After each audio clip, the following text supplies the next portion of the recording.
MCD में आम आदमी पार्टी के पावर में आते ही एमसीडी का बुलडोजर वाला पंजा एक्शन मोड में आ गया। इसके साथ ही एमसीडी के डेमोलिशन पर सवाल भी उठने लगे। जी हां, एमसीडी के मेयर के चुनाव के बाद शायद सबसे पहला एमसीडी का डेमोलिशन बसंत कुंज इलाके में शुरू हुआ है।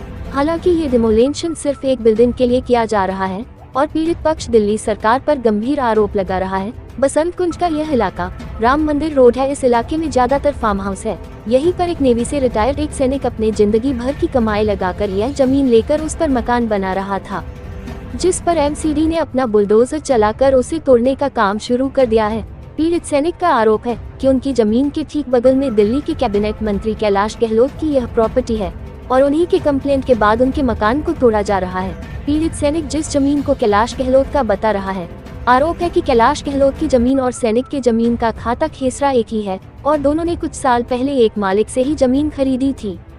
ऐसे में मंत्री जी की जमीन कैसे लीगल हो गई और सैनिक की जमीन कैसे इनलीगल हो गई? बहरहाल अपने गादी कमाई से इकट्ठा की हुई पूंजी लगाकर जिस सैनिक का मकान टूट रहा था, वह एमसीडी के इस कार्रवाई से बेहद नाराज था। उसने केजरीवाल सरकार और उनके मंत्री कैलाश गहलोत पर कई गंभीर आरोप लगाया। उनका कहना है कि अरविंद केजरीवाल सेना को देखना नहीं चाहता, इसलिए वह एक रिटायर्ड सैनिक के घर को तोड़ने का काम कर रहा है। डेमोलिशन के लिए एमसीडी का बुलडोजर जब मकान की ओर बढ़ रहा था, उस समय सैनिक के परिवार की महिलाओं ने इसका जमकर विरोध किया। सभी महिलाएं बुलडोजर के आगे खड़ी हो गई। लिहाजा लॉ एंड ऑर्डर की स्थिति को बिगड़ते देख दिल्ली पुलिस ने सभी महिलाओं को हटाया और इस कार्यवाही के दौरान किसी तरह का लॉ एंड ऑर्डर न बिगड़े, जिसके चलते दिल्ली पुलिस के द्वारा काफी ज्यादा इंतजाम किया गया। दिल्ली पुलिस के कई एसीपी, एसएचओ डेमोलिशन वाली जगह पर मौजूद थे। दिल्ली से आर सोनी न्यूज के लिए कैमरामैन धर्मेंद्र कुमार के साथ मनोज कुमार की रिपोर्ट।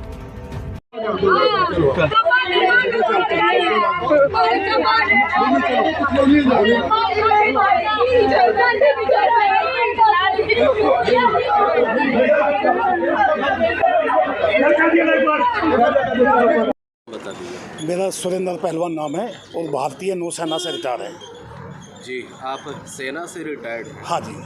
और आपके घर को तोड़ा जा रहा है? हाँ जी। क्या वजह? दुर्भाग्य है, अगर हम फौज में नौकरी की, ये हमने प्लॉट खरीदा था।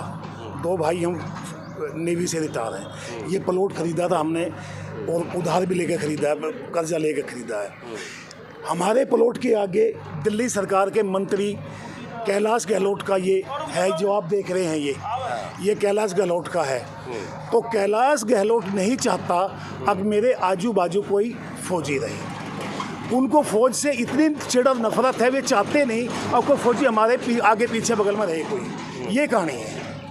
तो ये आपका जो डेमोलिशन है, ये कौन करवा रहा है? कौन सा डिपार्टमेंट आया है आपका? ये आया तो एमसीडी है। हाँ। लेकिन ये कैलाश गहलोत की सह पे आया है।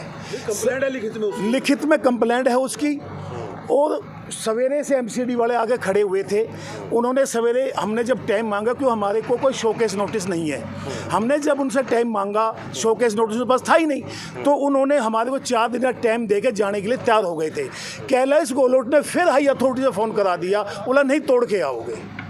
क्या इंटरेस्ट है? एक फौजी को रहने नहीं देंगे यहाँ पर, एक फौजी को रहने नहीं देंगे यहाँ पे। वो यहाँ पे ये मंत्री है पूरा, इसने पाड़व विहार अनऑथराइज काट के बेचा इन्होंने।